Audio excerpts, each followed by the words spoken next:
ले रहा है আমার দিক থেকে তোকে মুক্তি দিয়ে দিল।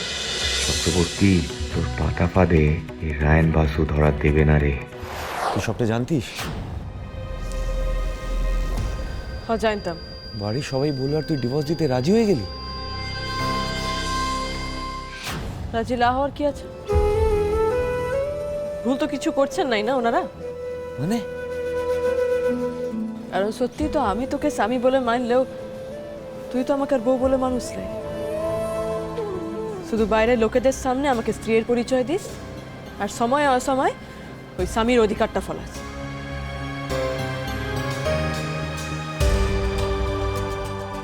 কিন্তু ভালো তো বাসুস অন্য কাউকে। রায়ন, প্রথম দিন থেকে না তোর কাছে বিয়াটা বোঝা বই আর কিছুই ছিল না, তাই আমি আর তোর গলার কাটা হয়ে থাকতে পারছি না। এই একা সম্পর্কটাকে টাইনতে টাইনতে না আমি ক্লান্ত হয়ে পড়েছি। আমি আর পারছি না। রায়ন,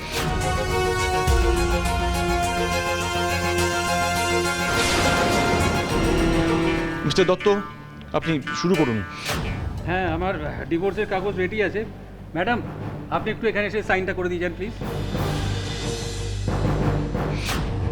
পারুল,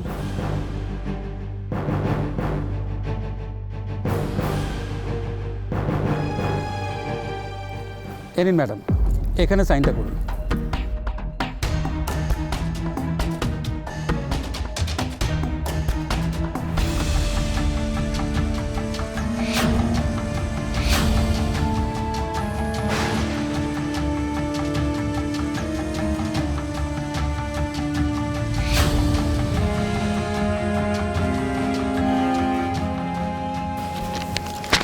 ले रहा है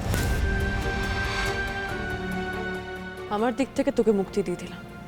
এবার তুই তোর মনে মানুষের সঙ্গে সুখে সংসার কর।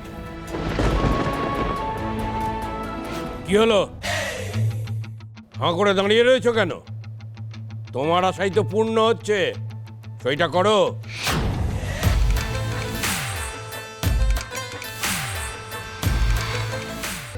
আমি যদি আজ সাইন না করি তাহলে সব গন্ডগোল হয়ে যাবে। ওদের দেখি আপাতত সাইনটা করে দিই, পরেরটা পরে ভাববো। চক্রবর্তী, তোর পাতা ফাঁদে এই রায়ন বাসু ধরা দেবে না রে। এমন থম মেরে আছে দেখ, আর কি সইটা করবে না। কি হলো কি রায়ন? সইটা কর, ওনার সময়ের অনেক দাম।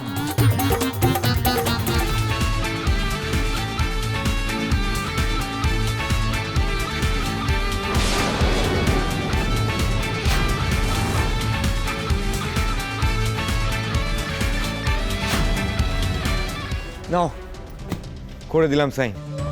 খুশি সবাই? হ্যাপি? রায়ান, কিছু খাবি? খুকুর আশঙ্কাটাই সত্যি হলো, রায়ন সেই সইটা করে দিল। বড় খোকা, এবার কি হবে? চিন্তা করবেন না বাবা, এরপর কোর্টে ডেট পড়বে। ও এখনো মুক্তি পায়নি।